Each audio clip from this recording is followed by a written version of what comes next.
At binaksak ng Hanggal na doktor ang medical chart sa lamesa at agad naman ito kinuha ng director at tinignan niya ito, at ito ang pinakamagaling na manggagamot ng parehong hospital para sa iyo. Bulong ng director at agad naman ito binalik ng pabagsak ng director sa lamesa. At tumayo si Choi Jae-seok at nagsalita ito, "Nang osar ka ba? Kabayaran na $10,000. Ang kalokohan ito ay ang pinakamahusay na manggagamot. Ha, nako, wala na tayong magagawa dahil napakatigas ng ulo mo. Matatanggap mo ba kahit gaano kalaki, o itatapon mo na lang lahat?" Sabi ng doktor na Hanggal. Sumagot ang ating bida, hindi naman maaaring tanggapin o tanggalin ang mga tuntuning ito. Tumawa lang ang abogada at nagsalita ito, tapos magsasampa ka ng kaso. Hahaha, sabi mo wala kang pera para sa mga gastusin sa rehabilitasyon, kaya sigurado akong may pera ka para sa mga gastusin sa demanda. Sabi nag-abogada Hanggal, at ang maipapayo ko na lang, ang director at kung ang isang civilian tulad ni Mr.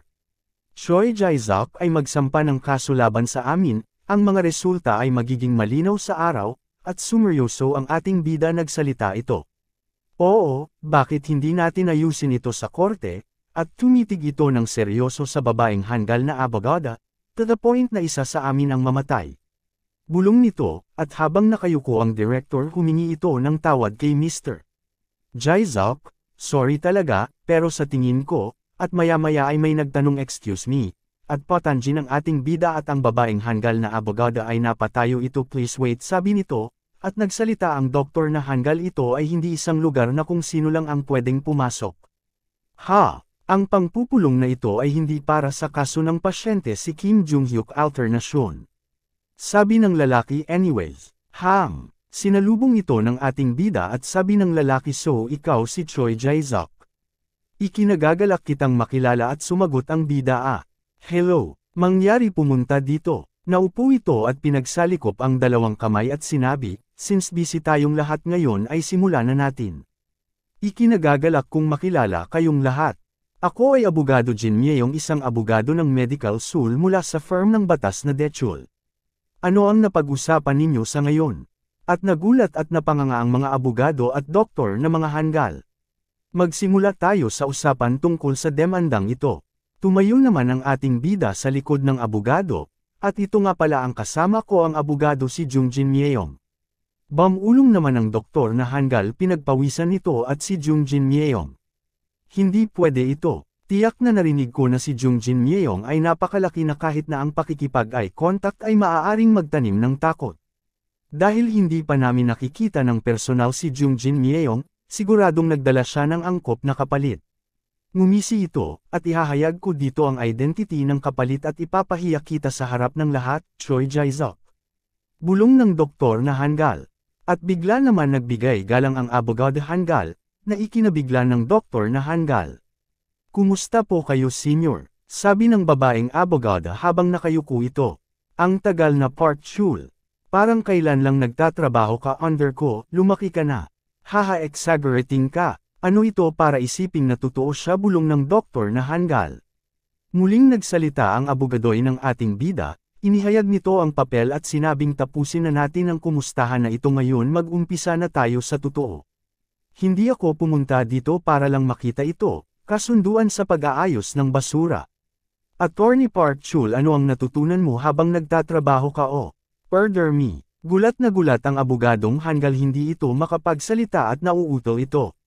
"Honestly disappointed ako, calling this piece of trash a settlement. Ang kasong ito ay katulad na isang kaso na pinangangasiwaan ko noon." Inilapag nito ang papeles sa ibabaw ng table at nagpatuloy ito. Sa pagsasalita, masasabi mo kapag tinitignan mo ito, ngunit ang dalawa ay magkatulad. And I don't need to repeat myself, right? Let's go to court. Sa ngayon, dapat ba natin simulan sa at makarating sa mga media? Kinuha nito ang papeles at iniharap ito sa doktor na Hanggal. "Ikaw ay masasabi ko ang ospital na pumapatay sa mga pasyente nito, ang mga pasyente ay magsisimulang pumunta sa ibang lugar at ang ospital ay masisira." Sumagot ang doktor na Hanggal. "Pakihintay. Ano ang mga kondisyon nyo, Mr. Lawyer? Oh, parang gusto mong makipag-usap ng maayos. Ngayon naman. Ngayon mag-umpisa na tayo mag-usap," while looking of the real settlement agreement. Inihanda ko ito ng mas angkop na mga termino at detalye kaysa sa mga settlement na inilabas mo noon, na pangangaang doktor na, hanggal. Magkakagulo ba kami bulong nito sa kanyang sarili? At pinirmahan na ito, pinakita ito sa ating bida at kay Director, this much will do, sabi ng attorney. Sabi ng Director habang may iyak ito, maraming salamat. Nagawa mo ang isang bagay na tinalikuran ko dahil parang imposible mangyari ito noon. Ngayon ay oras na para ihatid ang magandang balita kay Jung-hyuk. Nag-inat ang abogado ng ating bida at sinabi hay nako. Nakakatamad talaga. Nagsalita naman ang ating bida. Mahihirapan sana kami kung hindi dahil sa inyo attorney. Maraming salamat sa pag-aalaga sa amin. Kailangan mong tapusin ang laban na ito hanggang sa huli. Bukod dito sa halip ay magpasalamat ka kay Solwa. Sabi ng attorney. At sumagot naman ang ating bida, Solwa. Bigla sumagi sa isipan ng ating bida si Solwa. Habang hawak ang kafe muling nagsalita ang attorney, So Jae-seok, nakatulong ako ngayon sa pagkakataong ito, ngunit sa susunod ay hindi ako sigurado kung matutulungan kitang muli. Sorry, at hindi ko kayang patuloy kang tulungan sa lahat ng oras, at sinasabi ko sa iyo na magtrabaho kang mabuti para sa iyong sarili, mula ngayon. Tumingin lang ang ating bida, at bamulong nito, tama siya walang kasiguraduhan na ang swerte ko ay laging makakasabay ng ganito. At napakaswerte ko at naging maayos lahat sa ngayon. At masasabi napakabuti kong ang swerte ko ay magpapatuloy ng ganito. Lumipas ang oras sa orphanage. Maraming salamat Mr. Jae-seok. Sabi ng director, tumulong ako dahil gusto ko. Sagot ng ating bida kay director, paalis na sana ito ngunit muli nagsalita ang director. Nagpapasalamat din ako para doon ngunit. Sa una parang bumalik si Hee-jin, kahit pareho kaming pagod ni Jung-hyuk, gayunpaman gusto kong magsimula muli at magsikap. Salamat Mr. Jae-seok. Muling pumasok sa alaala ng ating bida, ang kabataan niya nung kasama niya si Director. Hindi, gusto ko magpasalamat sa iyo Director. Lumipas ang araw makikita ang mga gusali, at isang kotse na sakay doon ang ating bida na nag-iisip ng malalim. Magiging okay ka ba sa katawan na iyan? Tanong ng ama ni Choi Jae-seok habang nasa driver's seat ito at ihahatid ang ating bida sa university.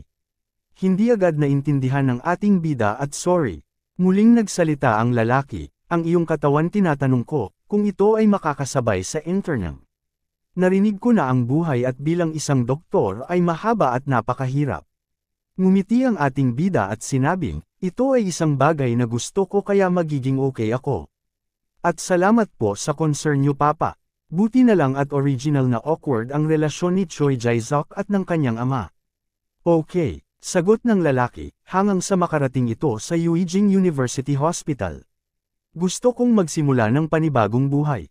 Jingsang University Hospital. Gusto kong magsimula at makilala ang aking kakayahan. At nang makababa ang ating bida sa kotse dinala mo ba ang lahat ng kailangan mo? Tanong ng ama nito. Opo at naisip kong bumili ng iba pang bagay na maaaring kailanganin ko. Sige pasok ko na sa loob. Sige po, papaingat po kayo pauwi. Tinanaw nito ang sasakyan paalis. At tumingin ito sa reloham. May natitirang pang oras bago ang intern exam, dapat pa ba ako mag-ikot-ikot? At nagsimula itong maglakad-lakad sa university nang pumasok siya sa loob ng gusali ay napatingin ito sa mga facilities. Ang mga pasilidad ay hindi kasing sama ng nabili ko bulong nito. At bigla itong napalingon dahil may narinig itong sigaw. Hiya, dali-dali niyang hinanap ito at binuksan niya yung pinto, punang-galingan ng sigaw. At sigaw nito, ano nangyari, sino? Sagot ng dalawang babae na nakaupo at hawak ang kamay ng isa, sino ka? Tanong ng isang babae, sumagot ang ating bida at sinabing, isa akong doktor na kukuha ng intern exam ngayon. Bigla na lang ako nakarinig ng sigaw kaya agad akong pumunta rito. Lumapit ang ating bida at agad itong nilunasan ng babaeng nurse. Maaaring medyo masakit, ngunit ang tibaw ng bubuyog ay maaaring alisin gamit ang isang card tulad nito. Sumagot ang babae maraming salamat po, buti na lang at bigla kayong dumating. Sagot ng nurse na si Kang Eugene. Naintindihan ko tama ang sinabi ni Miss Jinhee, ano na ang pakiramdam mo ngayon? Sumagot ang nurse na nakahiga na, si Yang Jinhee. Siguro dahil natakot ako, medyo nahihilo ako ngayon. Sumagot naman ang ating bida. Nahihilo ka, baka, please hold on a bit. Marahil ay, at biglang lumitaw ang system. May nangyari ba? Sagot ng babaeng nurse na nakahiga. Patient mode mas mababa, vitality mas mahigit 5/10. Mas mababa mean symptoms mas mahigit vertigo, dyspnea, hot flush mas mababa, illness location mas mahigit full body, mas mababa current condition mas mahigit not urgent mas mababa progress mas mahigit poor. The passive skills level is too low to diagnose further. Dali nurse kang Eugene. Malalagay siya sa anaphylactic shock. Mangyari dalhin siya sa emergency room. Sabi ng ating bida sa nurse na taranta naman ang nurse, opo. Please go ahead nurse. At salamat. Agad sumunod ang nurse. At bulong ng ating bida. Maaaring maging masama ang mga kalagayan kung wala akong mata ng kasanayan, Hippocrates. Ito ay pinapanatili ang mga bagay sa gilid mula sa unang araw. Samantala, halos late na ako dumating. Bulong nito, Choi Jae-suk. Tawag ng isang lalaki, long time no si matagal na rin nung huli tayo nagkita. Balita ko hindi masyadong maganda ang pakiramdam mo, kumusta ka na, okay ka na ba? Siya nga pala, kaklase ko sa universidad si Kim Gunwo, hello. Sagot naman ng isang lalaki. Ngumiti naman ang ating bida at, salamat sa pag-alala, magaling na ako, ngayon. Mga kaklase ko sa university na si Kim Gunwo and Lim Jae-ho, bulong nito. Ngunit ano ang iyong binabasa so intensity? Nag-aaral ako para sa practical national exam, just in case na bumagsak sa med school exam ngayon. Sa tingin mo bababagsak tayo? Sabi ng ating bida. Sumagot ang lalaki at hinawakan ang salamin sa may mata nito. Nabalitaan ko na mag-iiba ang panahon ngayon. Medyo nagulat ang ating bida. Anong ibig mong sabihin? Sabi ng lalaki ay narinig ko, ito mula sa isang senior na kilala ko, ngunit isa sa mga proctor para sa pagkuha ng exam ay isang halimaw na puti ang buhok. Isa siyang assistant professor of gastrointestinal surgery who hails galing sa ating med school. Pero ang kanyang personality ay napaka-weird that if he dislike you, you can disregard your alma mater. Talaga, ano itsura niya? Tanong ng ating bida. Ano ulit ang sabi niya? Mukha siyang bandido sa bundok, at ang kanyang buhok ay may M-patterned baldness. Ganun ba? Salamat sa info. Ngumiti ang ating bida, at bamulong ito. Kahit na hindi ako sigurado kung ang impormasyon ay mapagkakatiwalaan. Hindi ako mapakali sa mga uri ng mga bagay. Ito na ang pangalawang beses na pagkuha ko ng pagsusulit na ito. At kaya kung gawin ng maayos ito. We will now start the Eugene University intern interview. Nakaupo ang ating bida habang nag-aantay ng interview. Nagsalita ang isang doktor at nagsi-Jung Mayan Woon, we are now starting the intern examination interview. At lumabas ang system, job and specialization fellow, gastrointestinal surgery mas mababa, vitality mas mahigit 6/10. Mas mababa diagnostic power mas mahigit 5/10, mas mababa treatment power mas mahigit. Surgery 7/10, internal medicine 6/10. Mas mababa reputation mas mahigit 6, at una sa lahat ay bibigyan muna namin kayo ng practice assignment. Sabi ng isang professional doctor at habang nagsasalita ito, at lumabas ulit ang mga system at muli nakita ng ating bida ang mga active skills nito. Mas mababa active skills mas mahigit, mas mababa Eyes of a Hawk, LV.4, active skill, mas mababa I will definitely protect, LV.5, ito ang stats ni Jung Mayung-won. At ito ang pinakamataas na statistika na nakita ko sa ngayon. Mas mababa passive skills mas mahigit, mas mababa baliwalain ang mahinang LV.5 mas mahigit, ngunit ito ay huwag pansinin ang mahinang kasanayan na nagbibigay ng marka. Bulong sa isipan ng ating bida. Isang babae naman ang nagsalita. Ibibigay mo na natin ang individual assignment. At please pumunta at sumunod sa pagkakasunod-sunod kapag ikaw ay tinawag. Napatingin ang ating bida sa isang sticker at bumulong muli sa isipan. Yung sticker parang marka na nasa sa dibdib yung markang pinag-uusapan. Maliban sa taong yun, lahat ay tila may marka. Napansin ng ating bida ang isang lalaki naka-doctor gown, muli inikat ang tingin. At sa mga hindi niya kinikilala ang marka ay inilapat kaagad. Kailangan ko sumama sa aking laro. Sabi ng ating bida habang sinasabi ito sa kanyang sarili. Tumawag ang babae number 80, at muling nagsalita ang tumawag. Mangyari lagyan ng splint ang isang closed fracture na pasyente. Tumayo ang numero 80 at sumagot ito ng yes. Maglagay ng plaster mula sa palad hanggang sa bisig at balutin ito ng cast. Panaktay lang maayos at hindi gumagalaw ang mga kasukasuan sa itaas at ibaba ng bali. Malinis end treatment, I guess hindi lang siya naglalaro. Next number 82. Isang doktor muli ang nagsalita, ngayon ay sisimulan na natin ang karaniwang gawain, mangyari lumabas sa pagkasunod-sunod na tinawag ka at sundin ang mga tagubili na sinabi sa iyo. Number 81 Horizontal Mattress Suture Start. Hindi tayo nagsisimula sa numero 80. Number 81 Are you not going to start? Tawag ng doktor, sumagot naman I will, napatingin ang ating bida sa number 81. Hindi naman masyadong mahirap ang procedure niya pero, pinagpawisan naman siya. At lumabas ang system. Passive skills, ignore the weak levy. 0.5 in use. Nagsalita ang doktor ano. Number 81 nanggugulo ka lang. Hindi mo ba gagawin ito ng maayos? Muling nag-pop ang system, ignore the weak levy. 0.5, activated all stats will be lowered. Pinagpawisan at kinabahan ang babae.